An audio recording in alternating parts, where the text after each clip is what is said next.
Hey guys, welcome to Daily Proverb, where we look at a single proverb a day and look at the deeper truths that we can find behind it. We look at the profound, prophetic, and prolific substance that that proverb has in relation to the entire biblical text. And so without much further ado, let's get into the word.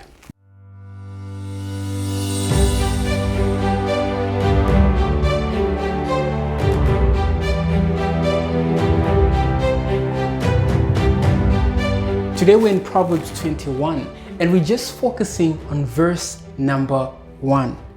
Proverbs 21:1 says, "The king's heart is in the hand of the Lord. As the rivers of water, he turns it whithersoever he will."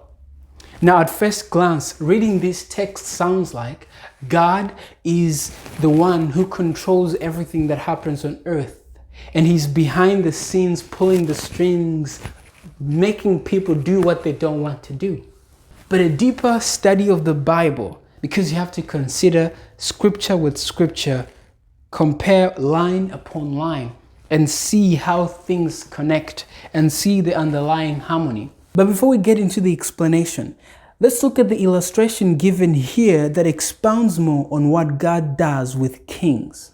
And so we see that the proverbialist is comparing how God controls kings with how farmers irrigate their crops using irrigation channels.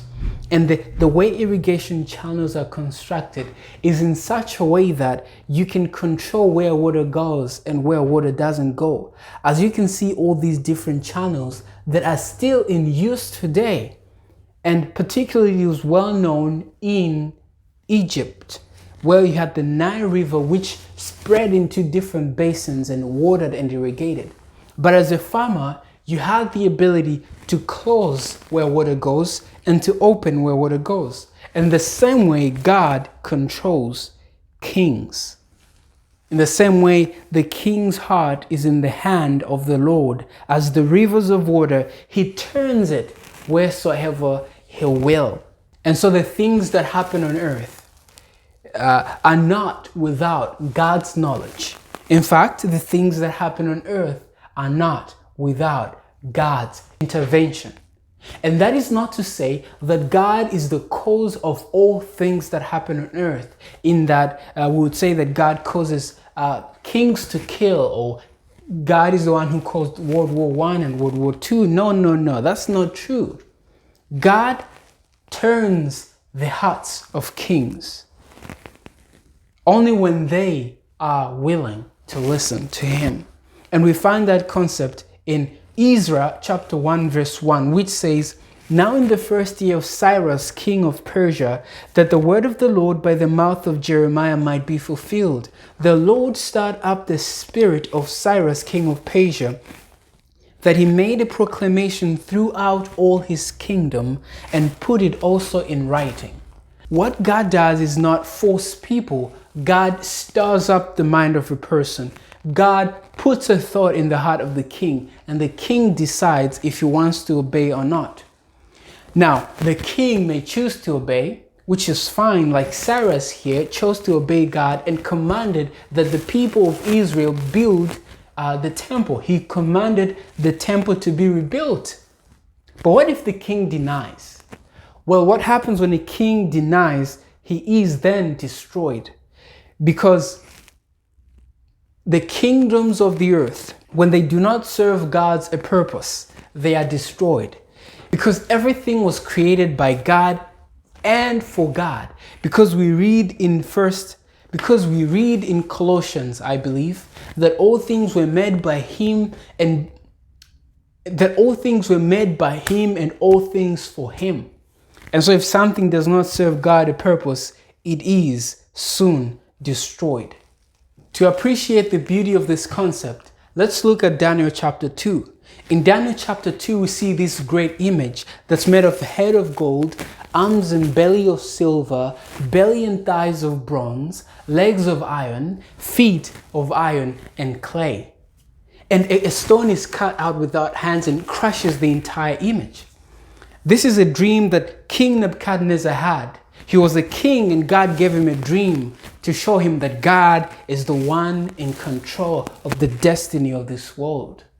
And Daniel explained to the king, "Thou king, live forever. You are the head of gold. And after you shall rise another kingdom, and after you another kingdom, and after that another kingdom, until in the days of the kings that are at the feet, God will set up a kingdom that shall not be destroyed forever."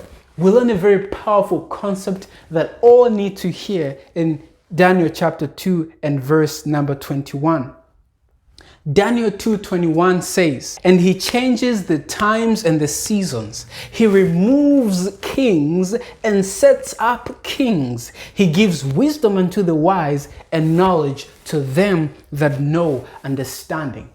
See, when a king obeys God, let him live forever. But when a king does not obey God, he is soon destroyed. If you look at Babylon, Medo-Persia, Rome, all these kingdoms were destroyed not because they were weak, not because they lacked some military skills, but they were destroyed because they rejected God. They were destroyed because they did not regard God as the true King of Kings.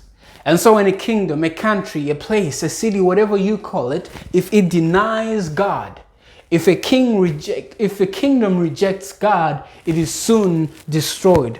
And so the king's heart is in the hand of the Lord, and he turns it wheresoever he wills. But when the king does not obey, when the king does not want, he is destroyed. He is removed, and another king is set. And so when the kings of this earth will have rejected God, and that time is coming soon, when the kings of this earth will have said, we have nothing to do with God, God will set up a kingdom. In Daniel chapter 2 verse 44 it says, "And in the days of these kings shall the God of heaven set up a kingdom which shall never be destroyed, and the kingdom shall not be left to other people, but it shall break in pieces and consume all these kingdoms, and it shall stand forever." Why is it breaking and consuming these other kingdoms if they are kingdoms of God? Why is it breaking and consuming all these kingdoms if they are kingdoms that obey God? And so the point is clear that kingdoms that do not obey God will be destroyed, and they are indeed soon destroyed. And so the concept I want you to understand today is that righteousness exalts a nation. Proverbs chapter 13 and verse 34. Righteousness exalts a nation. It is not by wisdom or might. It is not by nuclear plants, and it's not the exploration of space or nuclear bombs. It's not all these things that exalts a nation. It's not science that exalts a nation. It's not economy that exalts a nation. It's righteousness that exalts a nation. And so if your nation, and so if my nation disobeys the clear laws of God, the 10 commandments, if a nation chooses to disobey the 10 commandments, if a nation chooses to set up laws that contradict the laws of God, you know that that kingdom is about to be destroyed. We are told in the book of Revelation that the kings of the earth have committed fornication with Babylon. We are told that the kings of the earth have committed fornication with mystery Babylon the Great, the harlot. The harlot that is alluded to in the book of Proverbs, where we see this strange woman, this mystical woman that enchants and entices all to come to her, all to obey her laws, all to reject the laws of God. She is destroyed, just like these kings will be destroyed. And so this was a very important concept to see, that the hearts of kings are in the hands of God, and God controls the universe, whether you like it or not. And those of us who don't want to admit that God is the ruler and king, we are going to be destroyed by his coming. We are going to be destroyed when he sets up his own kingdom. My prayer is that as God is about to set up his kingdom, that we would be ready not to be consumed and broken with these other kingdoms, but to stand by his side, to be his witnesses, to be subjects of this new kingdom. And so when we look at all these concepts, we can only make one conclusion. And that conclusion is that history is his story. You see, history is his story. And there's some terrible histories that have happened. Histories that we do not want to repeat. Histories that we don't even want to talk about. But no matter what happened in the past, God is in charge. And no matter what happened in the past, God was presently witnessing what was going on. And he will judge everyone according to his work. Because this is his story. The philosophy of history, the understanding of how kingdoms work, is not like we've seen in the mightiness of the army or in the excellency of the academia, but it's found in obedience, righteousness.